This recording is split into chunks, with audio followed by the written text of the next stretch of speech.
മുഖ്യമന്ത്രിയുടെ നേതൃത്വത്തിൽ life mission സ്ഥാപനം അവർ വടക്കാഞ്ചേരി അവരുടെ സ്ഥലത്ത് ഫ്ലാറ്റ് നിർമ്മിക്കാൻ തീരുമാനിക്കുന്നു. ₹1 പോലും ലൈഫ് മിഷന്റെ അക്കൗണ്ടിലേക്ക് വരുന്നത്. അതാണ് നമ്മൾ ഈ കാണുന്നത്. അപ്പൊ ഇതിനെ സംബന്ധിച്ച് ഇത് കേരളത്തിന് നഷ്ടപ്പെട്ട തുകയാണ്, ഈ നാടിന് നഷ്ടപ്പെട്ട തുകയാണ്. പക്ഷെ ചോദിക്കാൻ പാടില്ല. അത് ചോദിക്കുന്നവൻ കുത്തിത്തിരിപ്പുകാരൻ, അത് ചോദിക്കുന്നവൻ വലതുപക്ഷ മാധ്യമങ്ങളുടെ കോടാലിക്കൈ, ചരിത്രത്തിന്റെ ചവിറ്റുകൊട്ടയിൽ പോകേണ്ടിവൻ കുലംകുട്ടി. ഇതാണ് പറയുന്നത്. എന്നിട്ട് വലിയ ഉത്തരവാദിത്വമുണ്ട്. ഈ ഇടതുപക്ഷ പ്രസ്ഥാനത്തെ മുന്നോട്ട് കൊണ്ടുപോകുന്നതിൽ പയ്യന്നൂരിന് വലിയ ഉത്തരവാദിത്വമുണ്ട്. നിങ്ങളുടെ മണ്ണിൽ നടന്ന തട്ടിപ്പിനെ കുറിച്ചാണ് ഞാൻ പറഞ്ഞത്. നിങ്ങൾ അന്വേഷിക്കണം. എന്തുകൊണ്ടാണ് ഈ തുക നഷ്ടപ്പെട്ടത്, എന്തുകൊണ്ടാണ് ഉത്തരവാദിത്വം ഇല്ലാത്തത് എന്ന് നിങ്ങൾ അന്വേഷിക്കണം. അവിടെയാണ് സഖാവ് കുഞ്ഞികൃഷ്ണനെ പോലെ അരനൂറ്റാണ്ട് ഈ പാർട്ടിക്ക് വേണ്ടി പാർട്ടിയുടെ സംഘടനാ രംഗത്ത് പ്രവർത്തിച്ച. നന്ദി.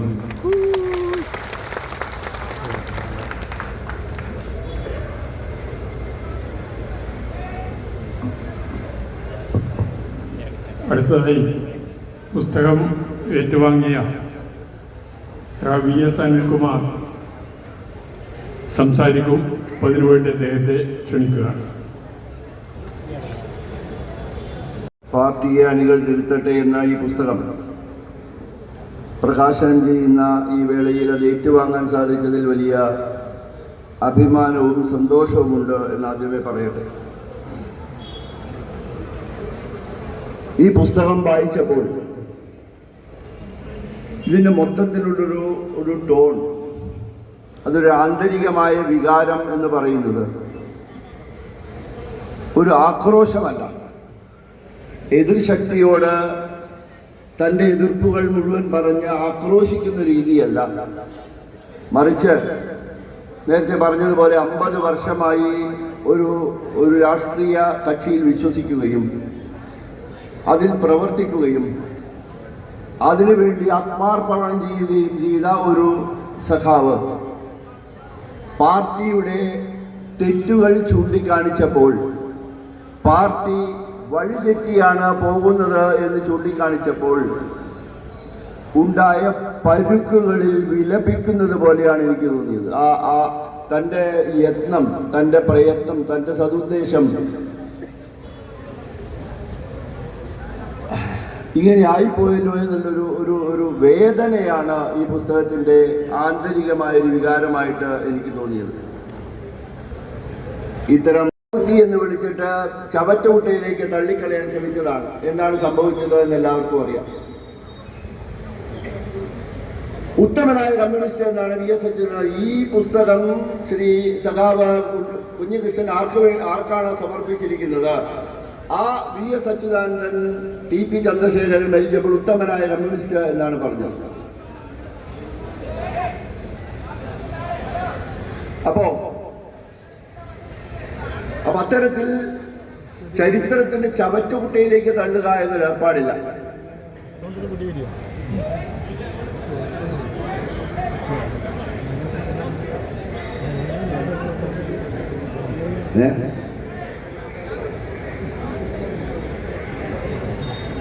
മറ്റൊരാൾ MN വിജയൻ മാഷാണ്.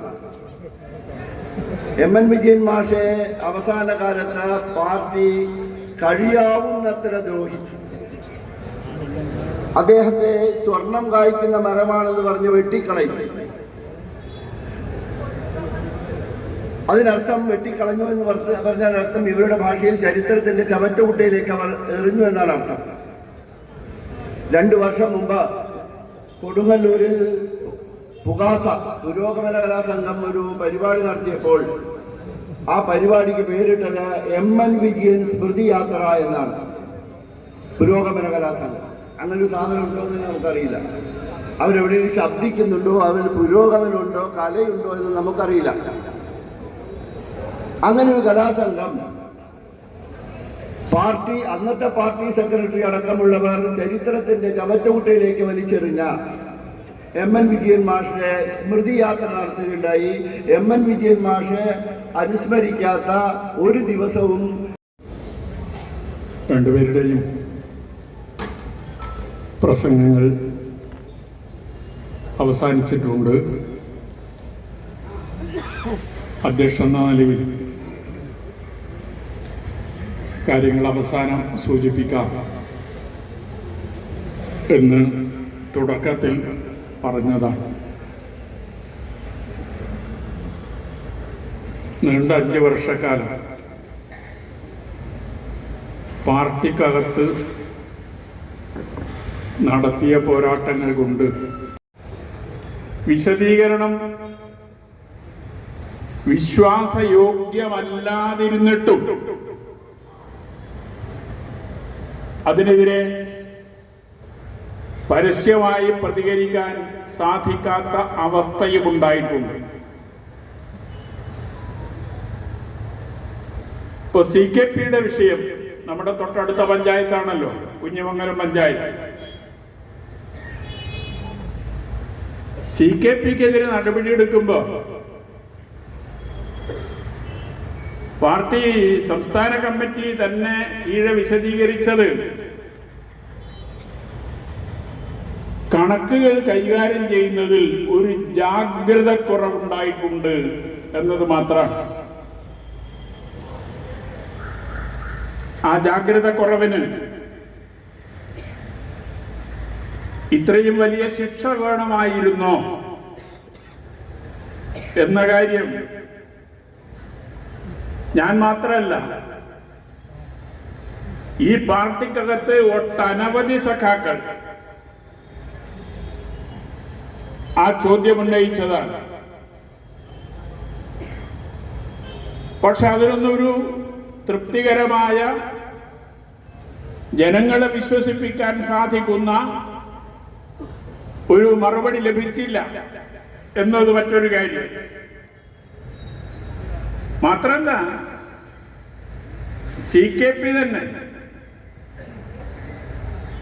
ആ നടപടി ഏതാണ്ട് അംഗീകരിക്കുന്ന രീതിയിൽ, ഉള്ളിൽ അതിനോട് എതിർപ്പുണ്ടെങ്കിലും പരസ്യമായി പ്രകടിപ്പിക്കാതെ അത് അംഗീകരിച്ച് മുന്നോട്ട് പോകുന്ന ഒരു നിലപാടാണല്ലോ സ്വീകരിച്ചത്. അതുപോലുള്ള വിഷയങ്ങൾ വലിയ വിഭാഗം പാർട്ടി സഖാക്കൾക്കിടയിൽ വലിയ അസംതൃപ്തി ഉണ്ടാക്കിയിട്ടുണ്ട്. അത് വ്യത്യസ്ത കാരണങ്ങളാലാകാം. നേതൃത്വത്തിന്റെ നിലപാടുകളുണ്ടാകും, പ്രാദേശിക വിഷയങ്ങളുണ്ടാകും. പക്ഷെ കേരളത്തിലാകെ ഈ അസംതൃപ്തി വളർന്നു വരുന്നു എന്നത് എല്ലാവർക്കും ബോധ്യമുള്ളൊരു കാര്യമാണ്. പയ്യന്നൂരിലെ സംഘടനാ വിഷയവുമായി ബന്ധപ്പെട്ട് വളർന്നു വന്ന അസംതൃപ്തിയാണ് കാരയിൽ, ഈ പയ്യന്നൂർ നഗരസഭയിൽ, ഈ പയ്യന്നൂർ വില്ലേജിൽ, കാരാ പ്രദേശത്ത് അവിടെ ബ്രാഞ്ച് സെക്രട്ടറി ആയിരുന്ന സഖാവ് C. വൈശാഖ് രാജിവെച്ച് മത്സരിക്കാനിടയാക്കിയതും വലിയ ഭൂരിപക്ഷത്തിന് അദ്ദേഹം തെരഞ്ഞെടുക്കപ്പെട്ടതും പാർട്ടിയും LDFും അവിടെ 3-ാം സ്ഥാനത്തേക്ക് പോയതും എന്നത് നമ്മുടെ മുമ്പിലുള്ള അനുഭവമാണ്. ഈ പാർട്ടി തകർന്നു കാണണം എന്ന് ആഗ്രഹിക്കുന്ന ഒരാളല്ല ഞാൻ. നേരത്തെ അനിൽകുമാർ പറഞ്ഞതുപോലെ കേരളത്തിൽ ഇതിനേക്കാൾ മെച്ചപ്പെട്ട ഒരു പാർട്ടിയില്ല. അപ്പൊ അതുകൊണ്ട് കേരളത്തിൽ നിലവിലുള്ളതിൽ മെച്ചപ്പെട്ട പാർട്ടിയാണെങ്കിലും ഒരു കമ്മ്യൂണിസ്റ്റ് പാർട്ടി എന്ന നിലയിൽ പാർട്ടിക്ക് ഉൾക്കൊള്ളാൻ സാധിക്കാത്ത, പാർട്ടിക്കകത്ത് സംഭവിക്കാൻ പാടില്ലാത്ത ഒട്ടേറെ കാര്യങ്ങൾ നടന്നുകൊണ്ടിരിക്കുമ്പോൾ അത് തിരുത്തി മുന്നോട്ട് പോയാലേ ഈ പാർട്ടിക്ക് ജനവിശ്വാസം ആർജിക്കാനും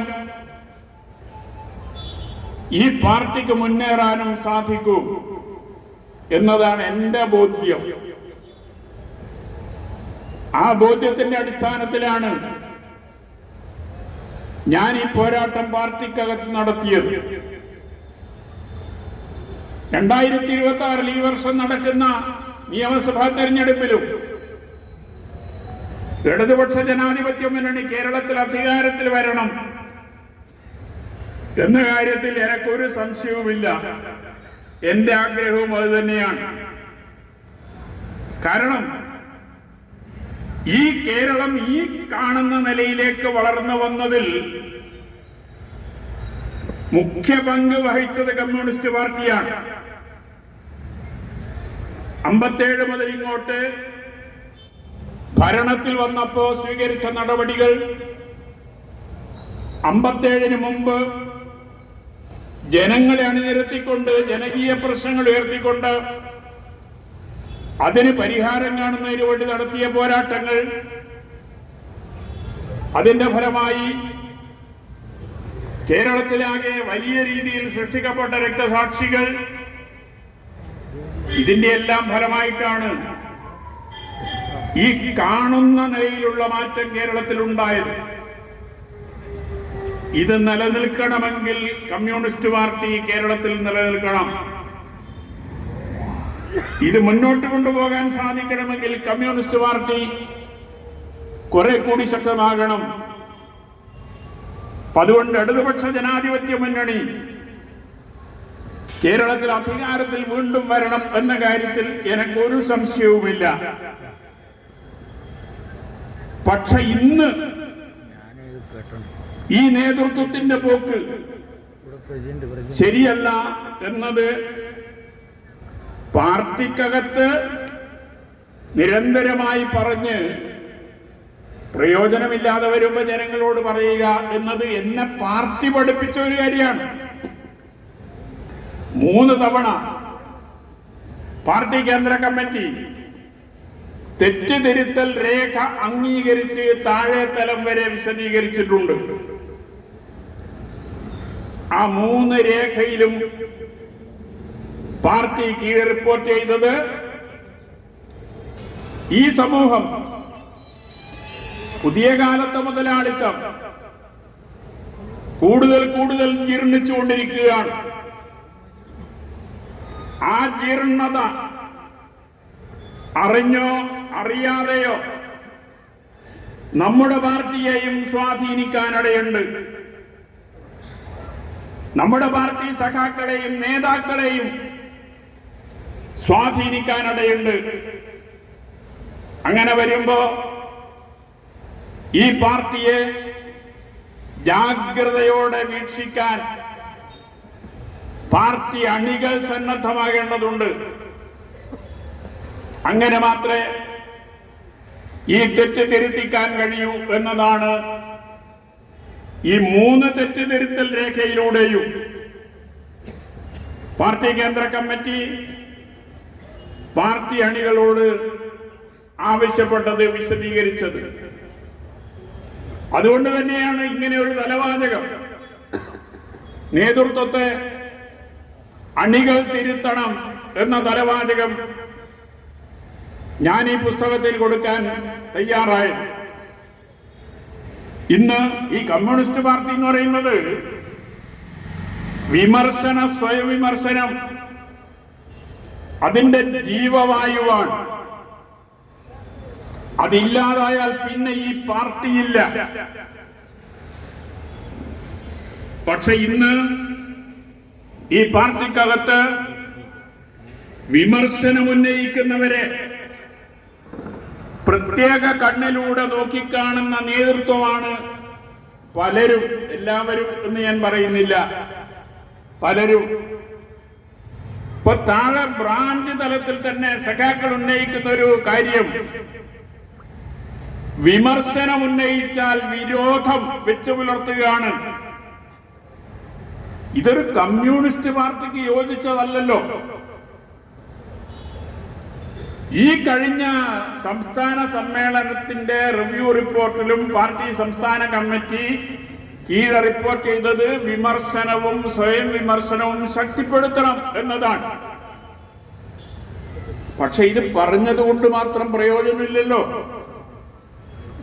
പ്രാവർത്തികമാക്കണ്ടേ. ആശയപരമായ ഒരു അഭിപ്രായ വ്യത്യാസവും ഞാൻ പ്രകടിപ്പിച്ചിട്ടില്ല. എന്തേ ഉണ്ടായുള്ളൂ? സാമ്പത്തികമാണ്. ഈ പാർട്ടി ജനങ്ങളിൽ നിന്ന് സംഭാവന പിരിച്ചുകൊണ്ട് പ്രവർത്തിക്കുന്ന പാർട്ടിയാണ്. ഇലക്ട്രൽ ബോണ്ട് വഴി പണം സമ്പാദിക്കാത്ത പാർട്ടിയാണ് CPM എന്നും അതുകൊണ്ടാണ് CPM-ന് ബഹുമാനപ്പെട്ട സുപ്രീം കോടതിയെ സമീപിക്കാൻ സാധിച്ചതെന്നും അതിന്റെ ഫലമായിട്ടാണ് സുപ്രീം കോടതിയിൽ നിന്ന് ഒരു വിധി നേടിയെടുക്കാൻ കഴിഞ്ഞത് എന്നും നമ്മളെല്ലാം മനസ്സിലാക്കിയ കാര്യമാണല്ലോ. ജനങ്ങളിൽ നിന്ന് പണം പിരിച്ച് പ്രവർത്തിക്കുന്ന പാർട്ടിയാണ്. ജനങ്ങളിൽ നിന്ന് പണം പിരിച്ച് പ്രവർത്തിക്കുന്ന പാർട്ടി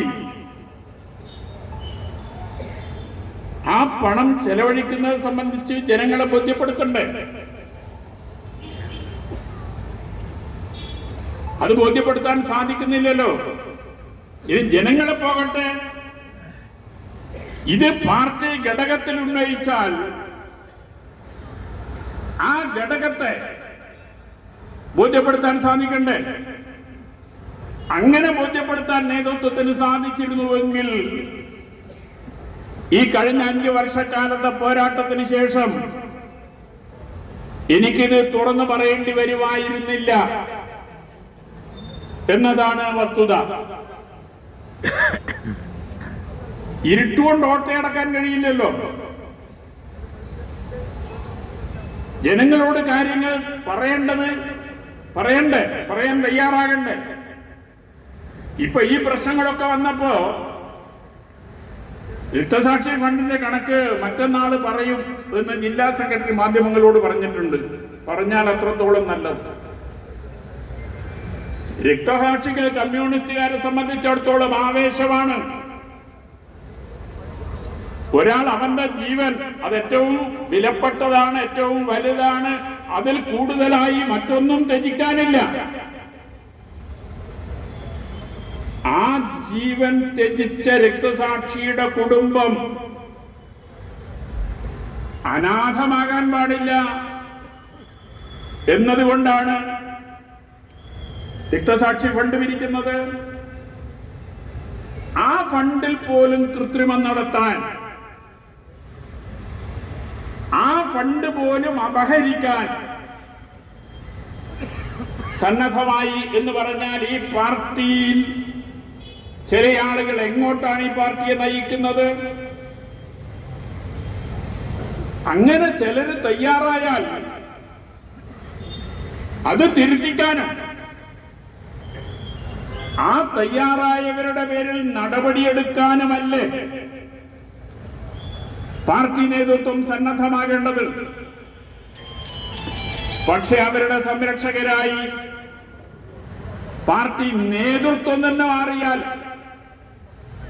പിന്നെ ഈ പാർട്ടിയെ ആര് രക്ഷിക്കും എന്നതാണ് എന്റെ മുമ്പിൽ ഉയർന്നു വന്ന ചോദ്യം. അണികൾ തെറ്റ് ചെയ്താൽ തിരുത്തിക്കേണ്ട നേതൃത്വമാണ്. നേതൃത്വത്തിലുള്ളവർ തെറ്റ് ചെയ്താൽ തിരുത്തിക്കേണ്ട അതിനു മുകളിലുള്ള നേതൃത്വമാണ്. പക്ഷെ അവരെ സംരക്ഷിക്കാൻ ശ്രമിച്ചാലോ? ഞാനിപ്പോ ഈ കാര്യങ്ങൾ പുറത്ത് പറഞ്ഞ് മാറി നിൽക്കുന്ന കുറച്ച് ദിവസമായല്ലോ. കേരളത്തിലെ മിക്കവാറും പ്രദേശങ്ങളിൽ നിന്ന് എന്നെ പലരും ബന്ധപ്പെടുകയാണ്. ആ ബന്ധപ്പെടുന്ന പലരും പറയുന്നത് നിങ്ങളുടെ പ്രദേശത്ത് മാത്രമല്ല ഞങ്ങളുടെ പ്രദേശത്തും ഇതുപോലുള്ള വിഷയങ്ങളുണ്ട്, പക്ഷെ തുറന്നു പറയാൻ പലരും സന്നദ്ധമാകുന്നില്ല എന്നാണ്. ഞാൻ എന്റെ പുസ്തകത്തിൽ സൂചിപ്പിച്ച ഒരു കാര്യമുണ്ട്. 35 വർഷം തുടർച്ചയായി കമ്മ്യൂണിസ്റ്റ് പാർട്ടി CPIM നേതൃത്വത്തിൽ ഭരണം നടത്തിയ ഇന്ത്യയിലെ ഒരു സംസ്ഥാനമാണ് പശ്ചിമ ബംഗാൾ. ആ പശ്ചിമ ബംഗാളിൽ ഇപ്പോ പാർട്ടികളുടെ സ്വാധീനം അളക്കുന്നത് തെരഞ്ഞെടുപ്പിലെ വോട്ടുമായി ബന്ധപ്പെട്ടുകൊണ്ടാണല്ലോ, വോട്ടിനെ അടിസ്ഥാനമാക്കിയാണല്ലോ. കഴിഞ്ഞ തെരഞ്ഞെടുപ്പിൽ അവിടെ മുന്നണിക്ക് ആകെ കിട്ടിയത് 6% വോട്ടാണ്. പാർട്ടിക്കല്ല, മുന്നണിക്കാകെ കിട്ടിയത് 6% വോട്ടാണ്. എന്തേ ബംഗാളിൽ ഇങ്ങനെ പാർട്ടി തകരാനിടയായി? കേരളത്തെക്കുറിച്ച് ഞാൻ സൂചിപ്പിച്ചതുപോലെ ജനങ്ങൾക്കിടയിൽ വളർന്നു വരുന്ന ഈ അസംതൃപ്തി ഒരു പൊട്ടിത്തെറിയിലേക്ക് എത്തിയതാണ് ബംഗാളിൽ സംഭവിച്ചത്. ആ പൊട്ടിത്തെറി ബംഗാളിലെ പാർട്ടിയെ തകർത്തു. ആ പൊട്ടിത്തെറി ബംഗാളിന് മാത്രം ബാധകമാകുന്ന ഒന്നാണോ? മാർക്സിസം എന്ന് പറയുന്നത് എല്ലാം മാറ്റത്തിന് വിധേയമാകുന്നതാണ് എന്ന് പറയുന്നതല്ലേ? അപ്പൊ പടിപടിയായി ഈ നിലയിലേക്ക് ബംഗാളിലെ പാർട്ടി എത്തിയെങ്കിൽ കേരളത്തിലെ പാർട്ടിയും അങ്ങനെ എത്തില്ല എന്ന് ആർക്ക് ഉറപ്പിച്ചു പറയാൻ സാധിക്കും? അതുകൊണ്ടാണ് പാർട്ടിക്കകത്ത് തെറ്റ് സംഭവിക്കുമ്പോ ആ തെറ്റ് ചൂണ്ടിക്കാണിക്കാനും തിരുത്തിക്കാനും അണികൾ സന്നദ്ധമാകണം എന്ന് ഞാൻ അഭ്യർത്ഥിക്കുന്നത്. ഇവിടെ എനിക്കെതിരെ പല പ്രചാരവേലകളും സംസ്ഥാന സെക്രട്ടേറിയറ്റ് മെമ്പർ MV ജയരാജൻ മുതൽ ഇങ്ങോട്ട് ഒട്ടേറെ ആളുകൾ നടത്തിയിട്ടുണ്ട്. ഇപ്പൊ നടന്നുകൊണ്ടിരിക്കുന്ന ജാഥയുമായി ബന്ധപ്പെട്ട് ജാഥ പയ്യന്നൂരിലെത്തിയപ്പോ പാർട്ടി സംസ്ഥാന സെക്രട്ടറിയും ചില പരാമർശങ്ങൾ നടത്തിയിട്ടുണ്ട്. സാധാരണ പറയുന്ന ഒരു കാര്യമുണ്ട്, ഒരു വിരൽ മറ്റുള്ളവരുടെ മേലെ ചൂണ്ടുമ്പോ ബാക്കി 4 വിരൽ തന്റെ നേരെ തന്നെയാണ് ചൂണ്ടുന്നത് എന്നെല്ലാവരും ഓർക്കേണ്ടതുണ്ട് എന്ന് സാധാരണ പറയുന്ന ഒരു കാര്യമാണ്. ഒരു വിരലെ മറ്റുള്ളവന്റെ നേരെ ചൂണ്ടുന്നുള്ളൂ, ബാക്കി 4 വിരലും തന്റെ നേരെ തന്നെയാണ്. അതുകൊണ്ട് ഓരോരുത്തരും അവനവനെങ്ങനെയാണ് ഈ പാർട്ടിക്കകത്ത് കമ്മ്യൂണിസ്റ്റ് മൂല്യങ്ങൾ ഉയർത്തിപ്പിടിച്ചുകൊണ്ട് തന്നെയാണോ ജീവിക്കുന്നത്, പ്രവർത്തിക്കുന്നത്, കമ്മ്യൂണിസ്റ്റ് സംഘടനാ തത്വങ്ങളിൽ ഊന്നിക്കൊണ്ട് തന്നെയാണോ മുന്നോട്ട് പോകുന്നത്? അങ്ങനെ പോകുന്നുണ്ട് എങ്കിൽ ഒരു രക്തസാക്ഷിക്ക് വേണ്ടി പിരിച്ച ഫണ്ട് അപഹരിക്കാൻ എങ്ങനെ സാധിക്കുന്നു? കണക്ക് മറ്റന്നാൾ വരും, കണക്ക് വന്നിട്ട് അതിന്റെ മറ്റു കാര്യങ്ങൾ പറയാം. എന്റെ കണക്ക്, അവര് നേരത്തെ അവതരിപ്പിച്ച കണക്ക്, എന്റെ കണക്ക് രണ്ടും ഈ പുസ്തകത്തിൽ കൊടുത്തിട്ടുണ്ട്. നേരത്തെ അവർ പാർട്ടി കമ്മിറ്റിയിൽ അവതരിപ്പിച്ച കണക്കെന്താണ്, യഥാർത്ഥ കണക്കെന്താണ് എന്ന് ഞാൻ ഈ പുസ്തകത്തിൽ സൂചിപ്പിച്ചിട്ടുണ്ട്. ഞാൻ 2 ദിവസം മുമ്പേ മാധ്യമ സുഹൃത്തുക്കളോട് പറഞ്ഞത്, അവരെല്ലാം ഇവിടെ ഉണ്ട്, അവരോട് പറഞ്ഞത് കഴിയുമെങ്കിൽ ഈ പുസ്തക പ്രകാശനത്തിന് മുമ്പ് ആ കണക്ക് പരസ്യപ്പെടുത്താൻ നേതൃത്വം തയ്യാറാകണം എന്നാണ്. ഇത് വെറുതെ പറഞ്ഞല്ല. ഞാൻ മനസ്സിലാക്കിയത്, എന്റെ പുസ്തകം പുറത്തു വന്നാൽ അതിൽ ഞാൻ പറഞ്ഞ കണക്കിനെ അടിസ്ഥാനപ്പെടുത്തി ഒരു കണക്ക് തയ്യാറാക്കി കീഴെ റിപ്പോർട്ട് ചെയ്യാനാണ് നേതൃത്വത്തിന്റെ ആലോചന എന്നതാണ് ഞാൻ മനസ്സിലാക്കിയത്. അതുകൊണ്ടാണ് ഞാൻ ഈ പുസ്തകം പ്രകാശനം ചെയ്യുന്നതിന് മുമ്പ് തന്നെ ഇത് സംബന്ധിച്ച് കാര്യങ്ങൾ ജനങ്ങളെ അറിയിക്കണം എന്ന് അവരോട് അഭ്യർത്ഥിച്ചത്. ഭീഷണിയൊന്നല്ല, ഒരു അഭ്യർത്ഥന മാത്രമാണ്. അതിനെ ഭീഷണിയായി ചിത്രീകരിക്കാനും നേതൃത്വം സന്നദ്ധമായി എന്നത് വേറൊരു കാര്യം. ഞാൻ ഒരു ഭീഷണിയും ആരുടെ മുമ്പിലും വെച്ചിട്ടില്ല. ഭീഷണി സ്വരം എന്റെ സംസാരത്തിൽ എവിടെയും ഉണ്ടായിട്ടില്ല. അഭ്യർത്ഥന മാത്രമാണ്. ഇത് ഈ ഒരു കണക്കിൽ തീരുന്നതാണ്. രക്തസാക്ഷി ഫണ്ട് എന്ന് പറയുന്നത് കമ്മ്യൂണിസ്റ്റുകാരെ സംബന്ധിച്ചിടത്തോളം വികാരപരമായി എടുക്കുന്ന ഒരു കാര്യമാണ്. അതുകൊണ്ടാണ് ആ കാര്യം ഞാൻ ഇവിടെ സൂചിപ്പിച്ചത്. എന്നെ കണക്ക് ഓഡിറ്റ് ചെയ്യാൻ പാർട്ടി കമ്മിറ്റി ഔദ്യോഗികമായി തീരുമാനിച്ച് ചുമതലപ്പെടുത്തിയതിന്റെ അടിസ്ഥാനത്തിലാണ് തെരഞ്ഞെടുപ്പ് ഫണ്ട് ഞാൻ ഓഡിറ്റ് ചെയ്യുന്നത്. മറ്റ് 2 ഫണ്ടും ഓഡിറ്റ് ചെയ്യാൻ എന്നെ ചുമതലപ്പെടുത്തിയിട്ടില്ല. ധനരാജ് ഫണ്ടും അതുപോലെ തന്നെ കെട്ടിട നിർമ്മാണ ഫണ്ടും ഓഡിറ്റ് ചെയ്യാൻ എന്നെ ചുമതലപ്പെടുത്തിയിരുന്നില്ല.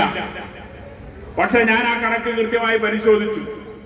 എന്തുകൊണ്ടെന്നാൽ ആ കണക്ക് പാർട്ടി സമ്മേളനത്തിൽ അവതരിപ്പിക്കാനുള്ള ഉത്തരവാദിത്വം എനിക്കാണ്. കാരണം അന്ന് ഞാനാണ് ഏരിയ സെക്രട്ടറി.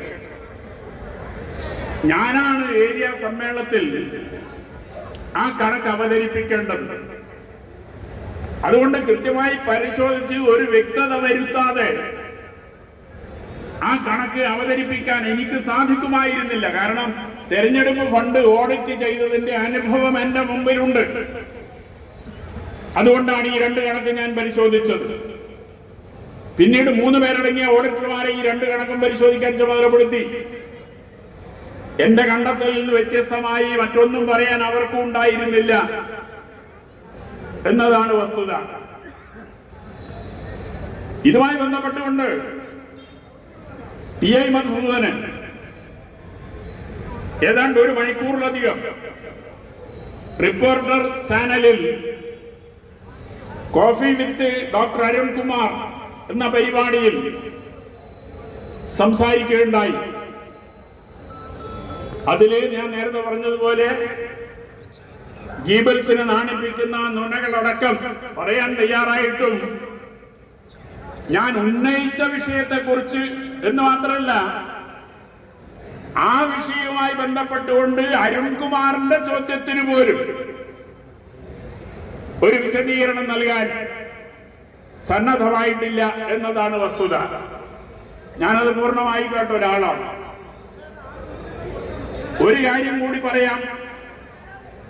ടി ഐ മധുസൂദനാകട്ടെ മറ്റേതെങ്കിലും പാർട്ടി നേതാക്കന്മാരാകട്ടെ ഈ പയ്യന്നൂരിലെ ഫണ്ട് വിഷയവുമായി ബന്ധപ്പെട്ടുകൊണ്ട് ഒരു പരസ്യ സംവാദത്തിന് തയ്യാറായാൽ ഞാൻ ആ സംവാദത്തിൽ പങ്കെടുക്കാൻ സന്നദ്ധനാണ്. ഇത് വെല്ലുവിളിയൊന്നല്ല. നിങ്ങൾ അങ്ങനെ ഒരു സംവാദത്തിന് തയ്യാറാകണമെന്ന് അവരോടുള്ള ഒരു അഭ്യർത്ഥനയാണ്. ആരുടെ മുമ്പിലും ഈ കണക്കുകൾ ബോധ്യപ്പെടുത്താൻ എനിക്ക് ഒരു രേഖ ആവശ്യമില്ല ഈ കാര്യങ്ങൾ പറയാൻ. കാരണം എനിക്ക് മനപ്പാടാണ് ഈ കാര്യം.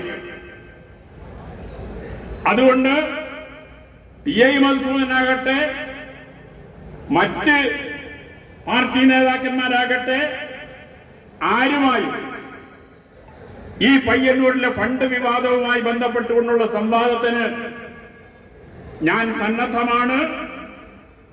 നിങ്ങളത് തയ്യാറാകണം. നിങ്ങൾ നിശ്ചയിക്കുന്ന വേദിയിൽ നിങ്ങൾ നിശ്ചയിക്കുന്ന സമയത്ത് ഞാൻ വന്നുകൊള്ളാം എന്നാണ് എനിക്ക് വിനീതമായി സൂചിപ്പിക്കാനുള്ളത്. കണക്ക് എന്ന് പറഞ്ഞാൽ 2 2 കൂട്ടിയ 4 അല്ലേ? പണ്ട് സഖാവ് സുബ്രഹ്മണ്യനായി പറയാറുണ്ട്, കണക്ക് 2 2 കൂട്ടിയ 4 തന്നെ. പക്ഷെ രാഷ്ട്രീയത്തിൽ 2 2 കൂട്ടിയ 4 ആകില്ല. ചിലപ്പോ അത് 5 ആകാം, ചിലപ്പോ 3 ആകാം എന്ന് സുബ്രഹ്മണ്യനായി പണ്ട് പല പൊതുയോഗങ്ങളിലും പ്രസംഗിക്കാറുള്ള ഒരു കാര്യമാണ്. അതുകൊണ്ട് രാഷ്ട്രീയം വേറെ കണക്ക് വേറെ എന്നതാണ് ഷേണായി തന്നെ പറഞ്ഞു വെച്ചത്. അതുകൊണ്ട് ഈ തെരഞ്ഞെടുപ്പ് ഫണ്ടായാലും അതുപോലെ തന്നെ AKG ഭവൻ കെട്ടിട നിർമ്മാണ ഫണ്ടായാലും രക്തസാക്ഷി ഫണ്ടായാലും ഇതെല്ലാമായി ബന്ധപ്പെട്ടുകൊണ്ട് വലിയ നിലയിലുള്ള ക്രമക്കേട് നടന്നിട്ടുണ്ട് എന്ന ഉത്തമ ബോധ്യത്തിന്റെ അടിസ്ഥാനത്തിലാണ് ഞാൻ ഈ കാര്യങ്ങൾ പാർട്ടി നേതൃത്വത്തിന്റെ ശ്രദ്ധയിൽപ്പെടുത്തിയത്. വാക്കാലും രേഖാമൂലവും പാർട്ടി കമ്മിറ്റിയിൽ ഉന്നയിച്ചത്. പക്ഷേ തെറ്റ് ചെയ്തവരെ സംരക്ഷിക്കാനാണ് ഇന്നേ വരെ പാർട്ടി നേതൃത്വം തയ്യാറായിട്ടുള്ളത് എന്നതാണ്. അതുകൊണ്ടാണ് കണക്കിന്റെ വിശദാംശങ്ങളിലേക്കൊന്നും ഞാൻ പോകുന്നില്ല. ടി.ഐ. മധു ഈ ഒരു മണിക്കൂറിലേറെ എടുത്ത് പറഞ്ഞപ്പോ കണക്കിനെ കുറിച്ച് ഒന്നും ഞാൻ പറഞ്ഞില്ല എന്ന് പറഞ്ഞല്ലോ. ഞാൻ ചില ചോദ്യങ്ങൾ അദ്ദേഹത്തിന് മുമ്പിൽ വെക്കുകയാണ്. തെരഞ്ഞെടുപ്പ് ഫണ്ടിന്റെ ഒറിജിനൽ 1ഉം 2ഉം റെസീറ്റ് ബുക്ക് ഉപയോഗിച്ചത് ടി.ഐ. മധുസൂദനാണ്. 28 ആളുകളിൽ നിന്ന് ടി.ഐ. മധുസൂദനൻ ഫണ്ട് പിരിച്ചിട്ടുണ്ട്.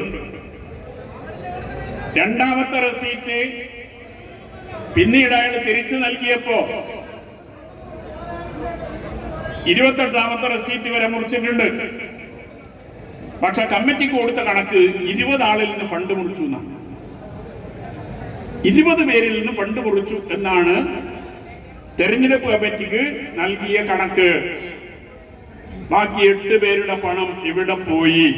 അതിന് ടി.ഐ. മധുസൂദനൻ മറുപടി പറയേണ്ട ഒരു കാര്യമാണ്. ഈ 1ഉം 2ഉം ബുക്ക് ഓഡിറ്റിന് ഹാജരാക്കാതെ അതിന് വ്യാജ റെസീറ്റ് അച്ചടിച്ചിട്ടാണ് ഓഡിറ്റ് ഹാജരാക്കുന്നത്. എന്തിനാ വ്യാജ റെസീറ്റ് അടിക്കുന്നത്? പറഞ്ഞ കാരണം ഈ റെസീറ്റ് കാണാതായി പോയി. ഓഫീസ് സെക്രട്ടറി വ്യാജ റെസീറ്റ് അടിച്ചു എന്നാണ്. 6 പുസ്തകം ആകെ അച്ചടിച്ചിട്ടുള്ള റെസീറ്റ്. അതിൽ 4 ബുക്കിൽ ഒരു റെസീറ്റ് പോലും മുറിച്ചിട്ടില്ല. ആ മുറിക്കാത്ത 4 ബുക്ക് ഉണ്ടാകുമ്പോ ഈ നഷ്ടപ്പെട്ട കാര്യം കമ്മിറ്റിയിൽ പറഞ്ഞ്, പാർട്ടി ഘടകത്തിൽ പറഞ്ഞ് ഇതെങ്ങനെ കൈകാര്യം ചെയ്യണം എന്ന് ചോദിച്ചാൽ അതിന് പരിഹാരം കാണാൻ സാധിക്കുന്നതല്ലേ ഉള്ളൂ. പക്ഷെ വ്യാജ റെസീറ്റ് അടിക്കുക. ഓഫീസ് സെക്രട്ടറിയുടെ കയ്യിൽ നിന്നാണ് നഷ്ടപ്പെട്ടതെങ്കിൽ ഓഫീസ് സെക്രട്ടറി വ്യാജ റെസീറ്റ് അടിക്കണം. ഓഫീസ് സെക്രട്ടറി കമ്മീഷനോട് പറഞ്ഞത് എന്റെ കയ്യിൽ നഷ്ടപ്പെട്ടു എന്നാണ്. പക്ഷേ 2ാം നമ്പർ റെസീറ്റ് പിന്നീട് ഹാജരാക്കുന്നത്, ഒറിജിനൽ 2ാം നമ്പർ റെസീറ്റ് ബുക്ക് പിന്നീട് ഹാജരാക്കുന്നത് ടി.ഐ. മധുസൂദനാണ്. അദ്ദേഹം പറഞ്ഞതായി നമ്മളെ കെ രാഗേഷ് നടത്തിയ പത്രസമ്മേളനത്തിൽ ഇപ്പൊ വിശദീകരിച്ചത് അതൊരു പുസ്തകത്തിന്റെ ഉള്ളിലായി പോയി, അത് കാണാൻ സാധിച്ചില്ല. അതുകൊണ്ടാണ് അത് പിന്നീട് അന്നെത്തിക്കാതിരുന്നത് പിന്നീട് എത്തിച്ചത്. ടി.ഐ. മധുസൂദനന്റെ പുസ്തകത്തിന്റെ ഉള്ളിലുണ്ടായിരുന്ന റെസീറ്റ് എങ്ങനെയാ കരുണാകരന്റെ കയ്യിൽ നിന്ന് നഷ്ടപ്പെടുക, ഓഫീസ് സെക്രട്ടറിയുടെ കയ്യിൽ നഷ്ടപ്പെടുക? ടി.ഐ. മധുസൂദന്റെ കയ്യിലുള്ള റെസീറ്റിന് എന്തിനാണ് വ്യാജ റെസീറ്റ് ഓഫീസ് സെക്രട്ടറി അച്ചടിക്കുന്നത്? അപ്പൊ ഇതുപോലുള്ള കാര്യങ്ങൾക്ക് ടി.ഐ. മധുസൂദനൻ കൃത്യമായി മറുപടി പറയേണ്ടതുണ്ട്. ഒരുപടി കാര്യങ്ങളുണ്ട്, അതിന്റെ വിശദാംശങ്ങളിലൊന്നും ഞാൻ പോകുന്നില്ല. ഏതായാലും ഒരു സംവാദത്തിന് തയ്യാറായാൽ അത് ആ സമയത്ത് സൂചിപ്പിക്കാം എന്നതാണ്. രക്തസാക്ഷി ഫണ്ടുമായി ബന്ധപ്പെട്ടുകൊണ്ട് കണക്ക് മറ്റന്നാൾ അവതരിപ്പിക്കുമെന്ന് പറഞ്ഞിട്ടുണ്ട്. ആ കണക്ക് പുറത്തു വന്നാൽ അതുമായി ബന്ധപ്പെട്ടുകൊണ്ട് എനിക്ക് പറയാനുള്ള കാര്യങ്ങൾ, അതിന്റെ സത്യാവസ്ഥ, അതിന്റെ വസ്തുത ഞാൻ പറയും, പുറത്തുവിടും എന്നതാണ്. അതേക്കുറിച്ച് ഇത് ഒരു കയ്യും കണക്കുമില്ലാത്ത രീതിയിൽ ഫണ്ട് കൈകാര്യം ചെയ്യുകയാണ്. കെട്ടിട നിർമ്മാണത്തിന് വേണ്ടി പയ്യന്നൂർ ഏരിയയിലെ സഹകരണ ജീവനക്കാരിൽ നിന്ന് 1 മാസത്തെ വേതനമാണ് സംഭാവന വാങ്ങിയത്. 1 മാസത്തെ വേതനം കമ്മിറ്റിയിൽ കണക്ക് അവതരിപ്പിച്ചപ്പോ 1 നയാ പൈസ സഹകരണ ജീവനക്കാര് സംഭാവന തന്നതായി കണക്കില്ല. സംഭാവന കൊടുത്തവരാ കമ്മിറ്റിയിലുണ്ട്. സഹകരണ ജീവനക്കാര് ഉൾപ്പെടെയുള്ളതാണ് ഏരിയ കമ്മിറ്റി. ആ ഫണ്ട് കൊടുത്തവർ പറഞ്ഞു ഞങ്ങൾ 1 മാസത്തെ വേതനം ഇതിനു വേണ്ടി കൊടുത്തിട്ടുണ്ട്, ആ പണം എവിടെ എന്ന് ചോദിച്ചപ്പോൾ ഉത്തരവില്ല. പിന്നീട് ഞാനത് പരിശോധിച്ചു. 7.5 ലക്ഷം രൂപ വരും ഈ സഹകരണ ജീവനക്കാര് കൊടുത്ത ഫണ്ട്. 7.5 ലക്ഷം. അവതരിപ്പിച്ച കണക്കെന്താണെന്നറിയോ? പണം കഴിയാത്തത് കൊണ്ട് 35 ലക്ഷം രൂപ ധനരാജ് ഫണ്ടിൽ നിന്ന് കടം വാങ്ങി വകമാറ്റി ഒരു രക്തസാക്ഷി ഫണ്ടിൽ നിന്ന് കെട്ടിട നിർമ്മാണ ഫണ്ടിലേക്ക് വകമാറ്റണമെങ്കിൽ ഒന്ന് ഏരിയ കമ്മിറ്റി യോഗത്തിൽ ആ കാര്യം വിശദീകരിച്ച് ഏരിയ കമ്മിറ്റിയുടെ അംഗീകാരം വാങ്ങണം. ഈ കണക്ക് വരുമ്പോഴാണ് ഏരിയ കമ്മിറ്റി മെമ്പർമാര് പോലും ആ കാര്യം അറിയുന്നത്. ഒരിക്കൽ പോലും ഏരിയ കമ്മിറ്റി യോഗത്തിൽ ഇങ്ങനെ ഒരു കാര്യം പറഞ്ഞിട്ടില്ല. ഏരിയ കമ്മിറ്റി ചർച്ച ചെയ്തിട്ടില്ല. ധനരാജ് ഫണ്ടിൽ നിന്ന് വകമാറ്റണോ മറ്റേതെങ്കിലും രീതിയിൽ ഫണ്ട് കണ്ടെത്തണോ എന്നൊന്നും കമ്മിറ്റി ചർച്ച ചെയ്ത് തീരുമാനിച്ചിട്ടില്ല.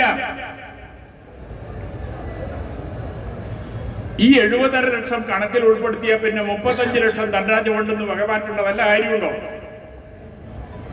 70 ലക്ഷം ഓൾറെഡി പിരിഞ്ഞു കിട്ടിയത് ഈ അക്കൗണ്ടിലുള്ളത്, ബാങ്ക് അക്കൗണ്ടിലുള്ളത്, അത് കണക്കിൽ ഉൾപ്പെടുത്തിയാൽ 35 ലക്ഷം ധനരാജ് ഫണ്ടെന്ന് മാറ്റേണ്ട കാര്യമില്ലല്ലോ. ആ 35 ലക്ഷം വളരെ വിചിത്രമായൊരു കാര്യം. ആ 2 തവണ കണക്ക് അവതരിപ്പിച്ചപ്പോഴും കമ്മിറ്റിക്കാർ പറഞ്ഞത് 35 ലക്ഷം വകമാറ്റിയതാണ്. പക്ഷെ അവസാനം ജില്ലാ കമ്മിറ്റി പറഞ്ഞത് അത് 40 ലക്ഷമാണ്. ജില്ലാ കമ്മിറ്റി ഒരു ചെലവും ഇതുമായി കെട്ടിട നിർമ്മാണവുമായി ബന്ധപ്പെട്ട് വൈകുന്നില്ല. എല്ലാം കൈകാര്യം ചെയ്യുന്നത് കെട്ടിട നിർമ്മാണ കമ്മിറ്റിയാണ്. അതിന്റെ സെക്രട്ടറിയാണ് ടി.ഐ. മധുസൂദനൻ. കെട്ടിട നിർമ്മാണ കമ്മിറ്റിയുടെ സെക്രട്ടറിയാണ് ടി.ഐ. മധുസൂദനൻ. അപ്പോ ഈ 35 ലക്ഷം ജില്ലാ കമ്മിറ്റിക്കാരെങ്ങനെയാ 40 ലക്ഷം എന്ന് പറയുക? എന്നിട്ട് ജില്ലാ കമ്മിറ്റി പറയാണ് ഈ 40 ലക്ഷം ഏരിയ കമ്മിറ്റി ഫണ്ട് കണ്ടെത്തി തിരിച്ച് ധനരാജ് ഫണ്ടിലേക്ക് കൊടുക്കണം എന്ന്. ഇതുപോലുള്ള ഒട്ടേറെ കാര്യങ്ങളുണ്ട്. എല്ലാറ്റിലേക്കും ഞാൻ കടക്കുന്നില്ല. ഇത് ഒരു കമ്മ്യൂണിസ്റ്റുകാരൻ എന്ന രീതിയിൽ ഒരിക്കലും ഒരാൾക്കും അംഗീകരിക്കാൻ കഴിയില്ല. ഈ ഓഡിറ്റ് ഞാൻ നടത്തിയപ്പോ ഞാൻ ആകെ ഞെട്ടിപ്പോയി. കാരണം എനിക്കിങ്ങനെ ഒരു ശീലമില്ലല്ലോ, ഞാനിങ്ങൊന്നും മനസ്സിലാക്കിയിട്ടില്ല. പക്ഷെ ഇതിനു മുമ്പ് പാർട്ടി കണക്ക് ഓഡിറ്റ് ചെയ്യേണ്ട കാര്യമൊന്നും വന്നിട്ടില്ല. അതിലൊരു കാര്യം ഇതിന്റെ കൂടെ ഞാൻ ആ പുസ്തകത്തിൽ പറയുന്നുണ്ട്. ഇതെല്ലാം അവതരിപ്പിച്ചാൽ പാസാക്കി പോകാൻ സാധിക്കുന്ന ഒരു സെക്രട്ടറി വേണം എന്ന് അയാൾ നേരത്തെ കരുതിയിരുന്നു. അതുകൊണ്ടാണ് 2017 കരിവള്ളൂർ സമ്മേളനത്തിൽ അയാളുടെ പിൻഗാമിയായി KP മധുവിന്, ആ KP മധു കട്ടിട്ടുണ്ട് ഈ രക്തസാക്ഷി ഫണ്ട്. KP മധു എനിക്കെതിരെ കേസ് കൊടുക്കട്ടെ. കേസിനെ കുറിച്ച് പലരും പറയുന്നുണ്ടല്ലോ. KP മധു എനിക്കെതിരെ കേസ് കൊടുക്കട്ടെ. ഈ രക്തസാക്ഷി ഫണ്ട് കട്ടിട്ടുണ്ട് ഈ KP മധു. അയാളിപ്പോ കൗൺസിലർ വന്നു, നഗരസഭാ കൗൺസിലറാണ്. അപ്പോ ഈ നിലയിൽ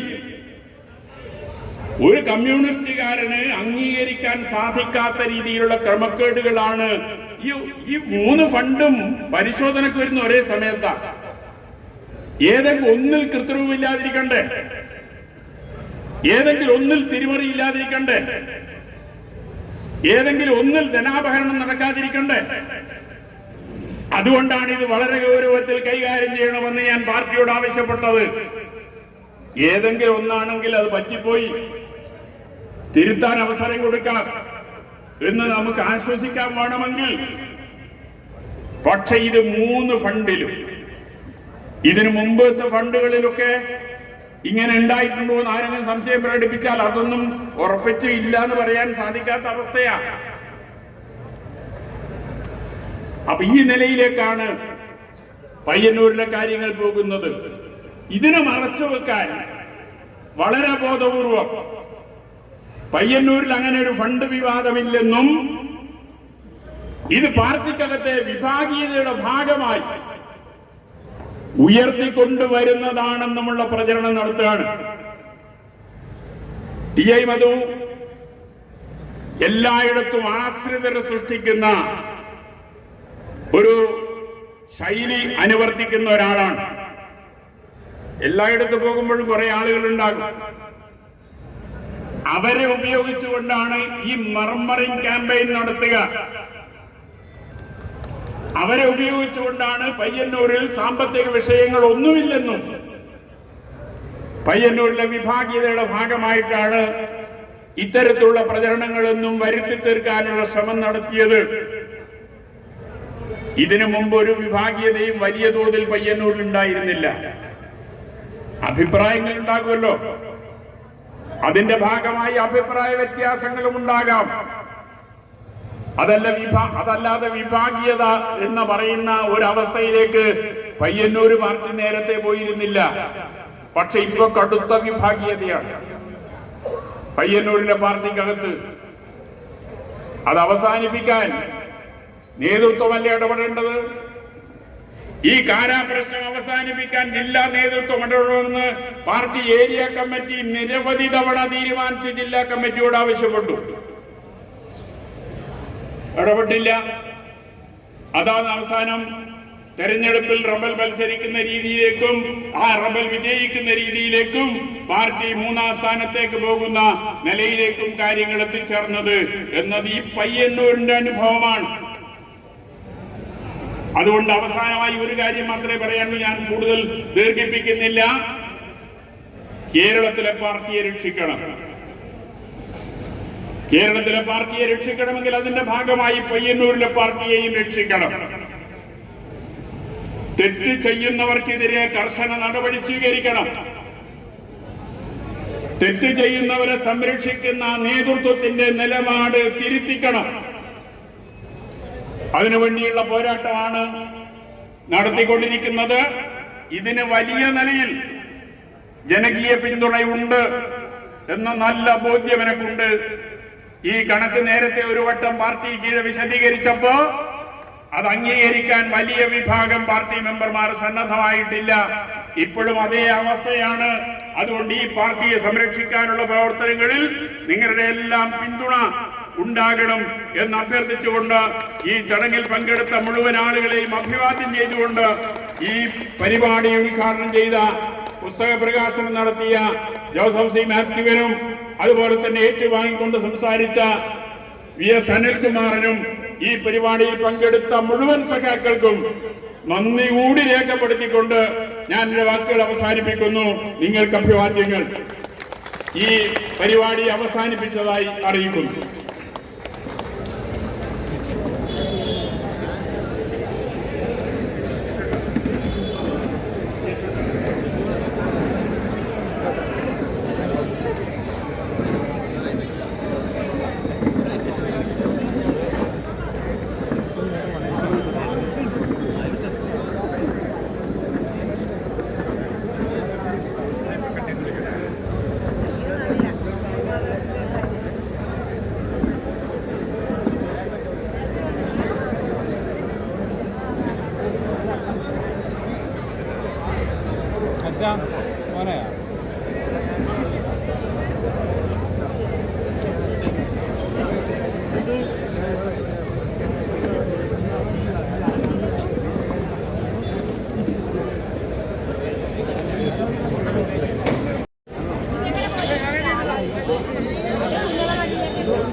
ബിവറേജിലേക്കുമല്ല, പുസ്തകം മേടിക്കാനിലേക്കുമാണ്.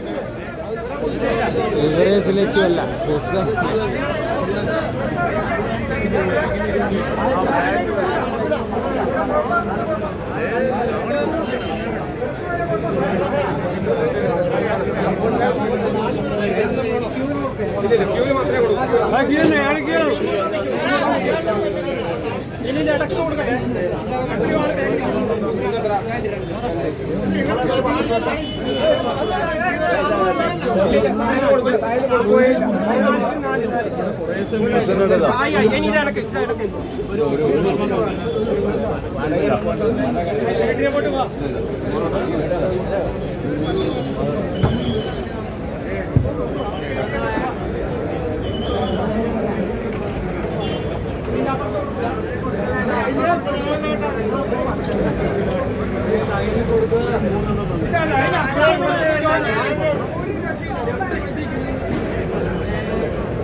മാത്രമല്ലേ കാണത്തുള്ളൂ.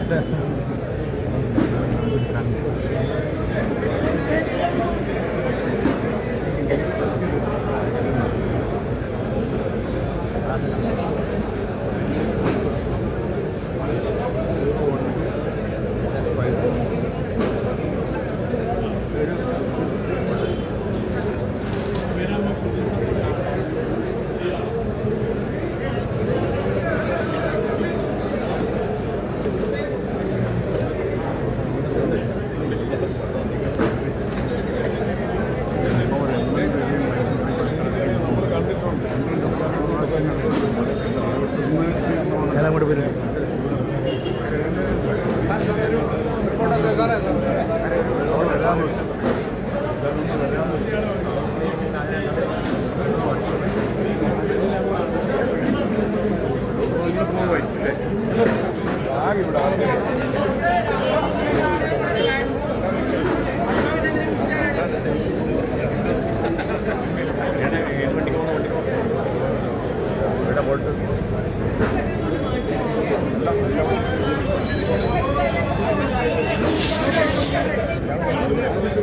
ആടാ സെലിബ്രിറ്റിയെല്ലാം പോന്നാണ്.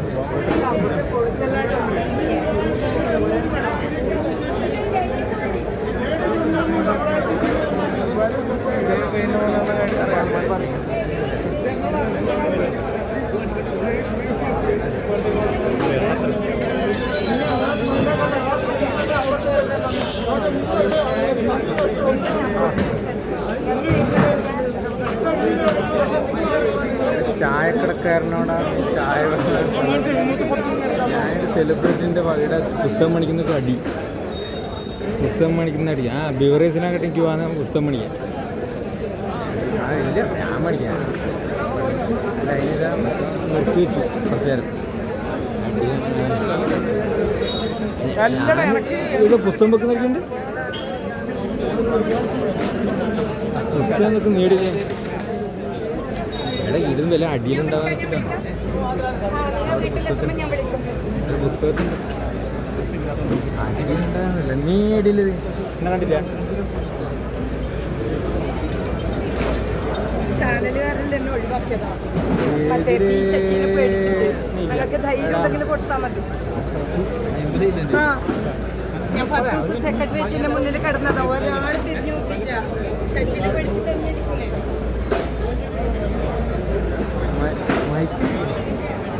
ഓ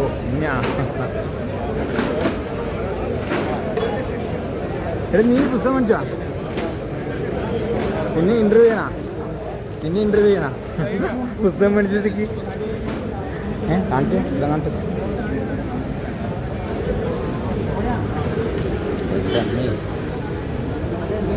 നേതൃത്വത്തെ തിരുത്തണം. Full video ഇറക്കിയാലോ?